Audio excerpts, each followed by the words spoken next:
तने मोहम्मद यूनुस का पूरा रवैया हिंदुस्तान के ख़िलाफ़ रहा। पाकिस्तान ने अपनी ज़मीन वहाँ मजबूत की, चीन के लिए गुंजाइश ज़्यादा बनी, अमेरिका भी अपने लिए अब स्थितियाँ वहाँ देखने लगा है। एक सर जो बीएनपी ने पोस्ट किया है, मैं पढ़ के सुनाना चाहता हूँ। मैं चाहता हूँ कि हिंदुस्तान और बांग्लादेश के बीच में इससे क्या मैसेज मिलता है, संबंध कैसे हो सकते हैं। हम आपसी सम्मान, एक दूसरे की चिंताओं के प्रति संवेदनशीलता, हमारे क्षेत्र में शांति, स्थिरता और खुशहाली के लिए एक साझा कमिटमेंट से गाइड होकर अपने कई तरह के रिश्ते को आगे बढ़ाने के लिए भारत के साथ रचनात्मक तरीके से जुड़ने की उम्मीद कर रहे हैं। सर, ये बयान बीएनपी ने अपना पोस्ट किया है। और दूसरा, बीएनपी के नेता हैं सर सलाहुद्दीन अहमद, ये सीनियर लीडर हैं, ये शेख हसीना के एक्स्ट्राडिशन की मांग कर रहे हैं। अब दोनों चीज़ें सर आमने सामने हैं, एक दूसरे से टकराती हुई हैं। भारत जो जियो पॉलिटिक्स दुनिया में आज की तारीख में है, पड़ोसी देश बांग्लादेश, टीवी में बात करता हूँ बाद में। तो सर कैसे इसको कैसे समझा जाए, क्या उम्मीद, क्या गुंजाइश देखते हैं आप? देखिए, आपने जो कहा है कि शेख हसीना का मामला, उनके एक्स्ट्राडिशन का मामला, और सलाहुद्दीन साहब ने जो ये डिमांड रेज करी है, इसके अलावा जो बीएनपी का जो स्टेटमेंट आया है कि वो भारत के साथ में मिलकर के जो कॉमन एम्स या कॉमन ऑब्जेक्टिव्स हैं उनके लिए वो कोशिश करना चाहते हैं, मिलकर के बात करना चाहते हैं, लेकिन on the basis of equality.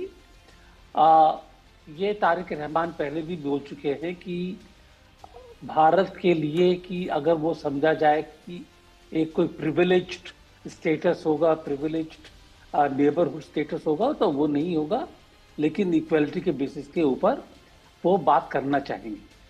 मैं यहाँ पर दो चीज़ें मैं आपको कहना चाहूँगा। सबसे पहले शेख हसीना के बारे में, क्योंकि कॉम्प्लिकेटेड मामला है, सेंसिटिव मामला है, लेकिन ज़रूरी मामला है, क्योंकि भारत और बांग्लादेश के बीच में जो संबंध हैं उनके बीच में शेख हसीना का काफ़ी बड़ा रोल रहा है और रहेगा।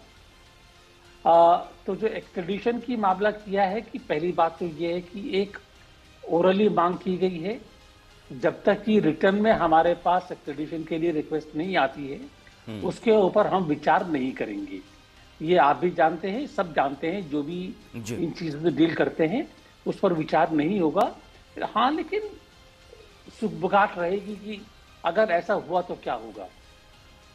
दूसरी चीज़, क्या वाकई में तारिक रहमान शेख हसीना के लिए एक्स्ट्रेडिशन की मांग करेंगे? जो मेरा अंदाजा है कि इस इलेक्शन के बाद में तारिक रहमान काफ़ी कंफर्टेबल पोजीशन में है गवर्नेंस के लिए, गवर्नमेंट बनाने के लिए। उनके दिमाग में इस समय दो विचार रहे होंगे। एक तो ये कि वो अकेले सरकार बनाएंगे, लेकिन शेख हसीना ने खालिद जिया को काफ़ी अरसे तक जेल में रहा, तो क्या उसके लिए उनके मन में एक जो रिवेंज की या बदले की भावना रहेगी वो रहेगी, या वो ये कहेंगे कि यहाँ पर हमारे सामने काफ़ी सारी चुनौतियाँ हैं, उन चुनौतियों में जमायत-ए इस्लामी भी है, और तारिक रहमान अच्छी तरह जानते हैं कि चुनौतियाँ हैं वो। मेरे ख्याल है तारिक रहमान बिल्कुल नहीं चाहते हैं कि बांग्लादेश किसी भी हालत में एक कट्टरवादी ताकत के हाथ में पहुंचे। तो इसलिए मैं कह रहा हूं कि वो नहीं चाहते हैं ये। अगर वो नहीं चाहते हैं तो क्या वो चाहें कि भारत से उनका टकराव बढ़े? अगर वो भारत से टकराव नहीं चाहते हैं तो मेरे ख्याल है शेख हसीना के बारे में कहीं ना कहीं कोई एक समझौता होने की मैं उम्मीद रखता हूँ।